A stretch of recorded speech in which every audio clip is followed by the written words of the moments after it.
Bonjour Laurent Aknin. Bonjour.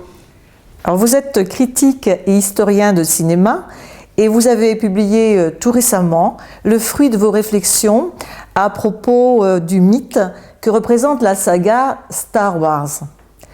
Alors vous nous proposez dans cet entretien de pénétrer dans l'ésotérisme de la guerre des étoiles, le nom francisé de cette saga. Et ce qui est étonnant, c'est que l'ésotérisme, c'est ce qui doit rester secret, sauf des initiés. Or, cette saga est connue de millions de personnes, on peut le dire, au plan planétaire, a fait couler un nombre d'encre incalculable et de rouleaux de pellicule encore plus important. Alors comment est-ce qu'on peut concilier l'ésotérisme avec une œuvre aussi connue? Oui, bien sûr, c'est le paradoxe, c'est ça qui est amusant, si je peux m'exprimer ainsi. Mais encore une fois, il faut revenir sur ce qu'on considère comme étant l'ésotérisme. L'ésotérisme, bien sûr, c'est ce qui est caché, mais c'est aussi une forme de compréhension, une forme d'apprentissage qui ne passe pas forcément sur le simple plan de l'intellect et qui passe par différents types de dispositifs, notamment le dispositif cinématographique. Dans le cas de Star Wars, ce qui est passionnant, c'est que c'est une œuvre exemplaire de l'imaginaire. Or, l'imaginaire, c'est quoi? C'est une fonction de l'esprit humain qui consiste à créer des histoires, à créer des récits. Et récit, en grec, ça se dit mythos. C'est les mythes. Donc, les histoires les plus fortes dans l'histoire de l'humanité, ce sont principalement les mythes. Si on parle de mythes, là, on commence à s'intéresser à quelque chose d'assez intéressant. L'imaginaire fonctionne à partir, bien sûr, des productions conscientes et inconscientes de l'esprit humain. Et l'on sait, depuis Jung, qu'il y a un inconscient individuel, mais aussi un inconscient collectif. Dans cet inconscient collectif figurent ce qu'on appelle des types très anciens, des archétypes. Ces archétypes sont des symboles. Ces symboles, ces archétypes, on les retrouve à la fois dans nos rêves, et on les retrouve aussi dans les mythes. Et on les retrouve d'une certaine manière dans les symboles utilisés dans les discours ésotériques, puisque précisément le but de l'ésotérisme, c'est la fonction de l'ésotérisme, c'est de faire comprendre des vérités profondes, intangibles, immuables, par le biais de symboles dégagés du simple plan de l'intellect, mais qui vont puiser et s'adresser à une forme plus profonde de la psyché humaine. En conséquence de quoi, quand il y a des œuvres d'imaginaire extrêmement fortes qui s'appuient ou qui finissent par créer un mythe, on peut être sûr qu'on va retrouver ce type de symbolisme qui est aussi à l'œuvre dans le discours ésotérique. Et donc, on peut retrouver un ésotérisme, une forme d'ésotérisme dans des mythes ou des œuvres mythologiques très puissantes et qui ont acquis un statut universel. Alors, avant qu'on aborde les différents symboles à travers des notions importantes de cette saga, comme la force ou les différents personnages ou des thèmes comme l'initiation, ce qui m'a frappé en lisant votre ouvrage, c'est que finalement, lorsqu'on parle de mythe, on a vraiment, mais vous avez sans doute donné la réponse, on se réfère plutôt à ce qui est très ancien. Vous avez parlé de la mythologie, ce qui est derrière nous. Et si je comprends bien, en fait, le mythe, il se crée encore aujourd'hui, il est actuel, il prend des formes nouvelles, puisant sans doute à un fond ancien, et on peut penser que cela se poursuivra encore. Vous pouvez là-dessus, parce que je crois que c'est important d'avoir cette notion en tête. Oui, c'est vraiment fondamental. Le mythe est vivant. La fonction mythique est toujours vivante. Il peut y avoir des mythes extrêmement anciens. On peut assister aussi à la création de mythes contemporains. La fonction mythologique est toujours en perpétuel renouvellement. Donc le mythe, c'est ça qui est très étonnant et c'est ça qui est passionnant à étudier, a tendance à toujours revenir avec de nouveaux habits, sous de nouvelles formes. Parfois, des mythes vont mourir parce qu'il n'y aura plus de sens, ils ne vont plus correspondre à la société, à l'évolution de l'humanité, donc ils n'auront plus de sens et un mythe qui n'a plus de sens, qui n'a plus de fonction, disparaît. D'autres vont apparaître. Et puis, certains, qui sont encore plus anciens, vont revenir dessous de nouveaux habits régulièrement. Il s'agit toujours de les retrouver. Et bien sûr, là où on peut les retrouver, c'est dans les productions de l'imaginaire, puisque c'est là que le mythe, bien sûr, fonctionne. Donc, dans un film de science-fiction, en fait, on peut dire que la science-fiction, le péplum, toutes les œuvres d'imaginaire, là où l'imaginaire est laissé le plus ouvert, c'est là qu'on va retrouver des mythes. Et donc, il ne s'agit pas de considérer les mythes comme quelque chose de très ancien, de poussiéreux. Non, au contraire, nous vivons dans un univers de mythes. Il s'agit simplement, quand on s'intéresse au sujet, de les retrouver, de les décrypter et de les analyser et de voir comment ils fonctionnent, ils s'agencent entre eux. Je crois que dans votre étude, vous faites un parallèle à un moment donné avec Oedipe, et notamment de son relation avec sa mère, avec sa sœur, comment il frôle l'inceste. Oui, alors là, quand on commence à étudier les schémas actentiels dans la saga, à partir de la première trilogie, évidemment, on retrouve des structures extrêmement intéressantes parce qu'on est en plein dans des structures archétypales très fortes. Prenons par exemple le cas de Luke et Leia. Donc Luke Skywalker, le sémillant héros du premier film qui est sorti, il est évident que là, il a un problème très intéressant puisqu'il il est orphelin, il était adopté, et puis il va découvrir qui est son vrai père, qui s'appelle Darth Vader, qui sonne en anglais comme Dark Father, le père obscur, ce qui est limpide, bien évidemment, et il doit régler son compte, mais pas le tuer. Il doit tuer symboliquement Darth Vader pour faire revenir son vrai père. C'était vraiment un schéma extrêmement intéressant. Et puis il va découvrir aussi qu'il a une sœur jumelle. Alors, regardez en plus comment ça fonctionne. Luke, Leia, ils ont la même première lettre, ils ont le même nombre de lettres. Et là, on va avoir affaire à une autre mythologie qui va compléter la mythologie oedipienne. Comme quoi, parce que dans les mythes, il ne faut pas croire qu'on va être toujours rivé sur quelque chose d'unique. On fait des mélanges, comme dans les rêves. On va commencer à prendre un morceau par-ci, un morceau par-là, d'une manière consciente ou inconsciente. Les jumeaux qui ne sont pas du même sexe, donc des faux jumeaux, ça nous renvoie à quoi? Quels sont les jumeaux archétypaux que l'on connaît depuis des milliers d'années? C'est les jumeaux égyptiens, c'est Isis, Osiris. Et quand on connaît l'histoire des jumeaux, on se rappelle que Osiris va être tué, démembré et sauvé par Isis qui va en quelque sorte le raccommoder.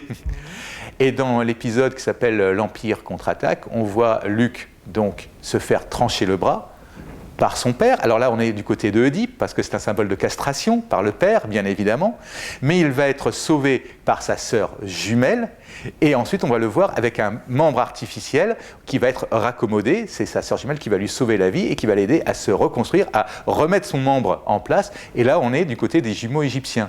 Ces deux exemples-là montrent à quel point les mythes peuvent s'interpénétrer, jouer ensemble. D'un côté, on a un mythe oedipien, de l'autre, on a un mythe égyptien, encore plus ancien. Les deux vont se lier pour donner naissance à une mythologie nouvelle, qui est celle de la guerre des étoiles.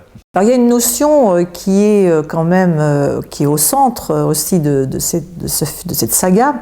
D'ailleurs, c'est passé dans le langage populaire. Des fois, on dit « Ah, mais tu es du côté obscur de la force ». Alors, cette force, certainement qu'elle nous rappelle aussi d'autres notions que l'on trouve dans des grandes traditions. C'est une idée géniale parce que ça permet à certains personnages d'avoir des super-pouvoirs sans être des super-héros. Donc c'est une sorte de couteau suisse, la force, en quelque sorte, sur un plan du scénario.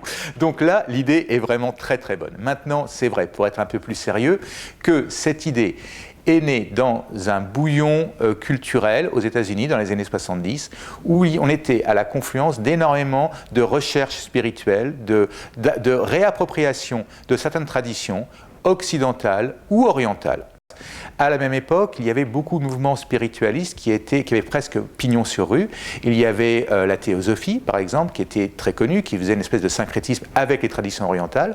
La Rose-Croix moderne était très connue à ce moment-là. Le siège mondial se trouvait à San José, sur la côte ouest, et on trouvait, par exemple, il y avait des publications destinées au grand public, qui n'étaient pas réservées, me semble-t-il, aux membres, aux Rosicruciens, où on avait des notions comme force vitale, le nous.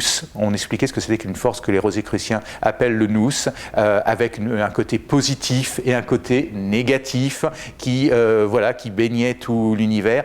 Et le cinéma qui témoigne toujours, et parfois en avance, des mouvements politiques, idéologiques, mythologiques de son temps, bien évidemment témoigne de cette recherche. Et l'apparition de la force, de ce concept de force dans le cinéma est vraiment très signifiant. Alors ensuite, À quoi il se rattache? Il se rattache évidemment à un syncrétisme de tous ces courants. Et on peut retrouver des traces du taoïsme, bien évidemment. On peut retrouver des traces des concepts de dualité qui sont très présents dans bon nombre de traditions, le côté lumineux, le côté obscur, les deux étant liés toujours. Il ne peut pas y avoir l'un sans l'autre. C'est à la fois les forces comme le nous chez les Rosicruciens, mais par exemple, je ne sais pas moi, dans le Yiking ou autre qui est très très présent, ou dans le Yin-Yang, on voit très bien cette opposition, cette interpénétration entre le côté lumineux et le côté obscur. Ce qui est très important, c'est de voir que c'est un concept mythologique et mystique, dégagé d'un aspect religieux. Ça, c'est très très important, et qui, comme ça, a eu un aspect universel qui est parlé au plus grand nombre possible, justement parce qu'il ne reposait pas sur un dogme religieux, ce n'était pas une croyance en une révélation, c'est simplement l'utilisation de forces universelles, naturelles, présentes dans tout l'univers, à laquelle certains peuvent accéder par l'étude, la méditation, l'entraînement, et donc à la portée de tous pour peu qu'on le veuille. Donc évidemment, ce côté universel et à la fois initiatique a fait mouche parce que ça parlait évidemment à quelque chose que l'on sent, que l'on ressent depuis très très longtemps, justement dans les mythes, dans l'inconscient collectif, et nous revenons à notre point de départ. Exactement. Alors, vous avez parlé d'initiation, de tradition. Effectivement, la relation de maître à disciple, on dit, je crois, le padawan. Padawan, voilà. Est très importante dans ce film, on le voit bien. D'ailleurs, à travers à la fois l'histoire du père et du fils, qui chacun mène leur recherche. Vous pouvez un petit peu nous parler de cet aspect des choses, notamment je pense à celui qu'on appelle Obi-Wan, Ben, comment il se situe dans sa fonction un petit peu, comment il nous parle justement, il résonne en nous.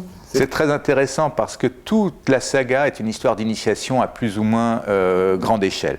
Il a l'initiation effectivement individuelle entre un maître Jedi et son padawan, son disciple immédiat. Et puis il y a quelque chose de plus large qui est l'initiation à travers plusieurs films qui suit le destin de certains personnages qui vont à leur manière, sur plusieurs épisodes de la saga, vivre une initiation de très longue durée, parfois même sur toute une vie. Obi-Wan Ben Kenobi, c'est sûrement le personnage, pour moi, un des plus intéressants parce que c'est le seul que l'on voit depuis sa jeunesse jusqu'à sa vieillesse. Alors qu'on le prend dans la prélogie, c'est-à-dire dans les épisodes 1, 2 et 3, surtout dans l'épisode 1, tout jeune, encore padawan, à la fin de sa formation. Et donc on voit avec ce personnage cette espèce de filiation ininterrompue, comment quelqu'un commence comme jeune apprenti, va devenir lui-même maître, initiateur, va échouer dans ce rôle, malheureusement pour lui, il va le dire à Anakin Skywalker, qui va devenir Darth Vader, I failed you, tu es mon échec, c'est mal traduit, mais on ne peut pas le dire autrement, et qui va ensuite n'avoir de cesse que de réparer cet échec pour enfin connaître la sérénité au moment de sa disparition. Par contre, il y a quelque chose qui est fantastique, c'est l'initiation de Luke Skywalker, qui, elle, se poursuit sur 3 films. Les 3, c'est-à-dire les épisodes 4, 5 et 6. Comme d'habitude, dans beaucoup de traditions, il y a 3 degrés dans l'initiation. Et les 3 films, c'est-à-dire l'épisode 4, 5, 6, Un Nouvel Espoir, L'Empire contre-attaque, Le Retour du Jedi, correspondent, mais vraiment d'une manière limpide, aux 3 degrés, alors qu'on appelle apprenti, compagnon, maître chez les francs-maçons, associé, initié et SI, je me semble, dans le martinisme, et il y a encore d'autres variantes, mais enfin, l'idée est toujours la même. Dans le premier épisode, épisode 4, Luke est un jeune homme vraiment tout frais, innocent dans tous les sens du terme. Il va être pris en main par Ben et il va accepter donc d'essayer de devenir Jedi. Le deuxième épisode, c'est celui où là, il commence vraiment à avoir pris conscience et confiance en lui dans sa capacité à être Jedi, mais c'est là que les difficultés arrivent. Il va lutter contre l'ombre, au sens jungien, dans la caverne, où il va affronter la terreur, parce que là la force n'y est pas, il va que la force obscure. Il va rencontrer le spectre de son propre père, de Darth Vader, dans la grotte, donc c'est la terreur de l'initiation. Est-ce qu'il va réussir ou pas? Il réussit pas trop bien. c'est la difficulté du chemin initiatique. Et dans le 3e épisode, qui est le dernier pour l'instant, l'épisode 6, il a des pouvoirs, il va enfin accéder à la maîtrise et il va dire face à l'empereur, je suis un chevalier Jedi. Et en disant ça, il réussit évidemment son initiation, il réussit son parcours, et grâce à cela, il fait en sorte que son père, Darth Vader meure et que Anakin revienne à la surface. Et il a accompli son parcours. Or, ce qui est très intéressant, c'est de voir que tout au long de ces 3 films, il est toujours tenté par le côté obscur. Et que cette initiation peut être aussi une initiation inverse, pour peu qu'il n'y prête garde, c'est-à-dire qu'il peut toujours tenter par le côté obscur, et ce qui est montré dans le film, c'est qu'il commence d'abord par être habillé en blanc, alors qu'il n'est qu'apprenti, ensuite il est en gris, et dans le dernier film, qui est le point culminant, il est en noir. Et donc, visuellement, on montre bien que cette initiation n'est pas si simple que ça, que cette initiation n'est pas sans risque et qu'il pouvait aussi devenir non pas un Jedi, mais un Sith, c'est-à-dire basculer tout le temps du côté obscur, ce qu'a très bien compris l'empereur, qui essaye de l'initier de son côté. Et il réussit à dépasser ça. Alors, bien sûr, on a parlé de cette relation de maître à disciple et du processus initiatique. On parle aussi de l'ordre des Jedi, de la chevalerie.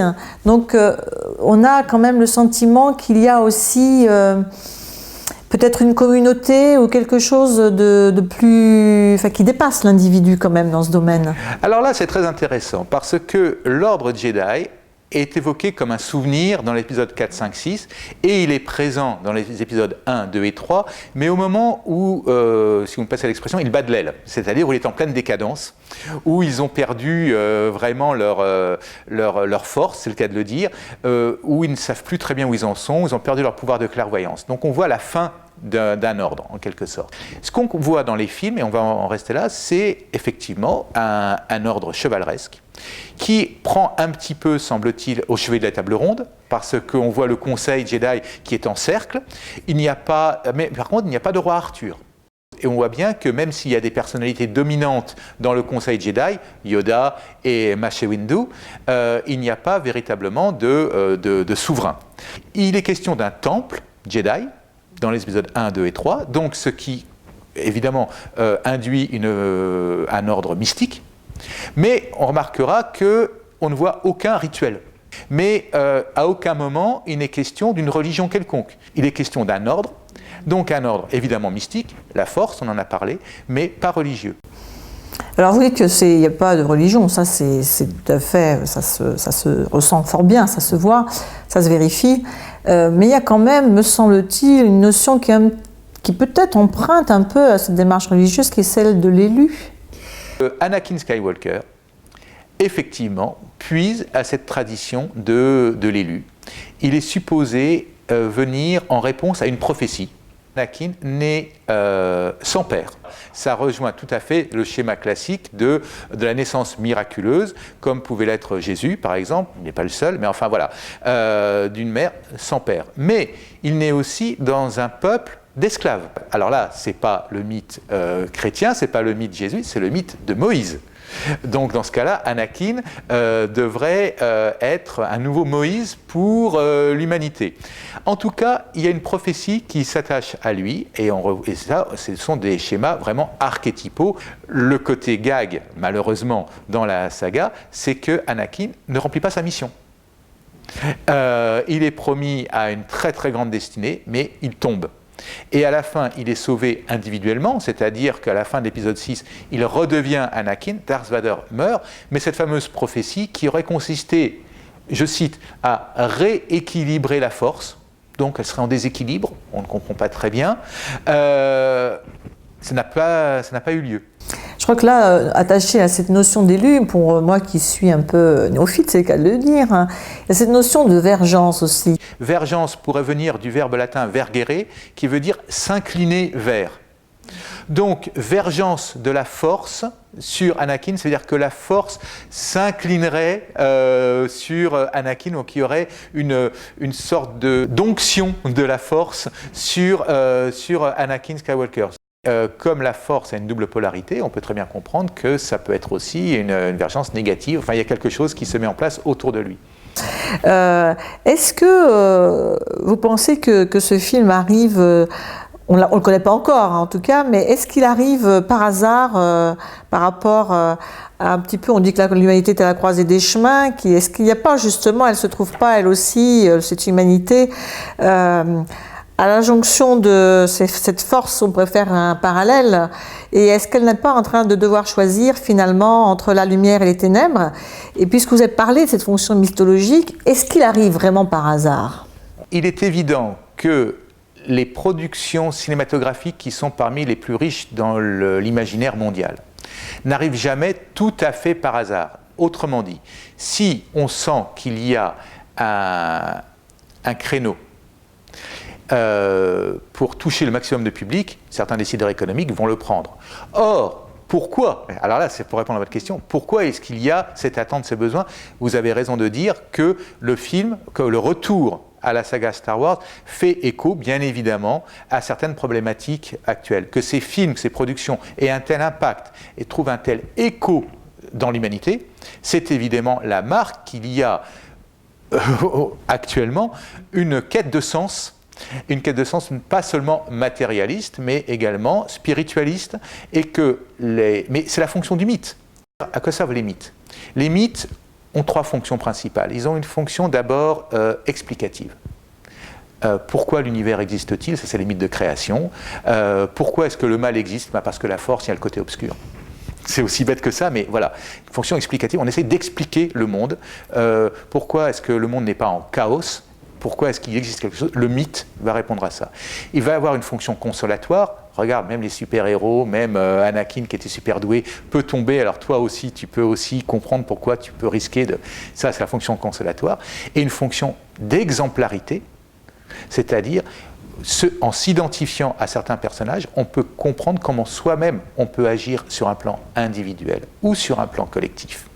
Ça, c'est la fonction d'exemplarité du mythe, parce que en s'identifiant par les productions d'imaginaire à des personnages extrêmement forts, emblématiques et archétypaux, on peut soi-même se trouver un chemin de vie pour soi-même, mais aussi sur un plan universel. C'est ça aussi la fonction du mythe. Et quand d'énormes productions mythologiques arrivent sur les écrans, là, on peut se dire que quelque chose est en train de se passer. Merci beaucoup, Laurent Aknin. Merci à vous.